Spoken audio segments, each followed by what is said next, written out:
तो middle term split करने के द्वारा हम सीख चुके हैं कि प्राइम फैक्टर कैसे निकाला जाता है किसी क्वाड्रेटिक पॉलिनोमियल का।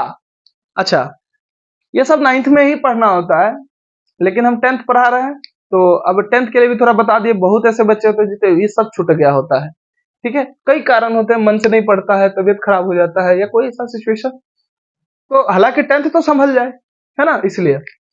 अच्छा, ये सब जो टॉपिक हम चर्चा कर रहे थे, जीरो ऑफ अ पॉलिनोमियल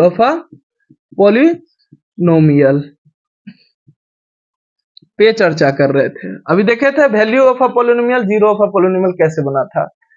जब किसी पॉलिनोमियल के एक्स को कोई रियल नंबर के द्वारा रिप्लेस करके सॉल्व करते तो जो सॉल्यूशन आता है उसको क्या कहते हैं, सॉल्यूशन ऑफ द पॉलिनोमियल कहते हैं, एट दैट वैल्यू, जो माने थे। जैसे अगर हम मान रहे थे, अभी चर्चा कर रहे हैं value of a polynomial, value of a polynomial,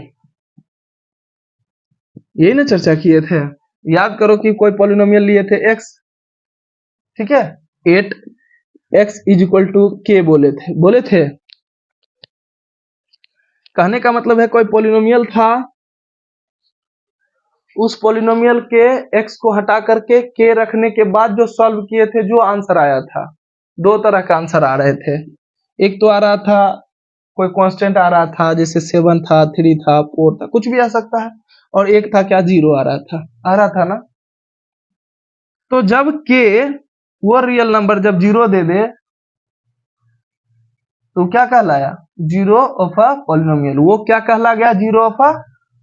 लेकिन जब यही के ऐसा कुछ वैल्यू दे, 0 ना दे, तो क्या कहलाता है, सॉल्यूशन ऑफ द पॉलिनोमियल कहलाता है। क्या कहलाता है, sorry, value of the polynomial कहलाता है। और जो ये सब जो है, ये सॉल्यूशन ऑफ द पॉलिनोमियल कहलाएगा। क्लियर है।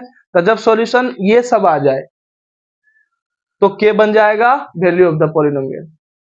क्लियर है, इस पॉलिनोमियल का के पर क्या वैल्यू है। लेकिन जब के रखने पे पॉलिनोमियल का सॉल्यूशन क्या आ जाए, 0 आ जाए, सॉल्यूशन ये आएगा, सॉल्यूशन 0 आएगा। तो जब सॉल्यूशन 0 आ जाए तो क्या कहेंगे, उस के को जीरोज ऑफ द पॉलिनोमियल कहेंगे। क्लियर है। और खत्म कर रहे हैं वीडियो को, इसीलिए बता रहे हैं, इसको आज इतना कंप्लीट कर देते हैं। अब इसमें देखे थे लीनियर पॉलिनोमियल था, 2x - 3 या +3 इस तरह के फॉर्म का था। तो लीनियर पॉलिनोमियल जब आएगा ना बेटा, लीनियर पॉलिनोमियल, तो इसके सिर्फ एक जीरो होंगे। क्या होंगे, एक ही जीरो होंगे। और जब क्वाड्रेटिक पॉलिनोमियल आएगा ना बेटा, ax² bx + c के फॉर्म का, इसको 2 जीरो जाते हैं। कितने जीरो जाते हैं, 2 जीरो आते हैं। कितने जीरो आते हैं, 2 जीरो जाते हैं। इसी के बारे में क्लास 10th में पढ़ना है। क्या पढ़ना है, 2 जीरोज के बारे में, नेचर ऑफ जीरोज पढ़ना है। क्लियर है, कोई दिक्कत।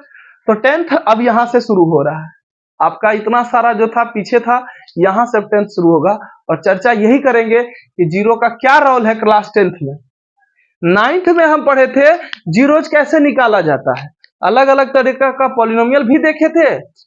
क्वाड्रेटिक पॉलिनोमियल अलग अलग तरीके का फॉर्म का देखे थे, जिसमें कि a - b का होल स्क्वायर था, a + b के होल स्क्वायर का फॉर्म का था, a² - b² के फॉर्म का था। इस तरह के बहुत सारे थे।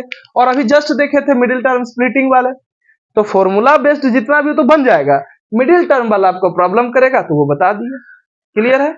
तो चैप्टर का मूल ये है कि क्लास 10th में आपको zeros of a polynomial, quadratic polynomial का नेचर क्या है, रोल क्या है, कैसे ऑपरेट होता है, ये जानना है। क्लियर है। अब यहां से क्लास 10th चलेगा, प्योर क्लास 10th चलेगा। ठीक है, कोई दिक्कत। हाँ, तो रहने देते हैं इसको। क्लियर है, बंद करो।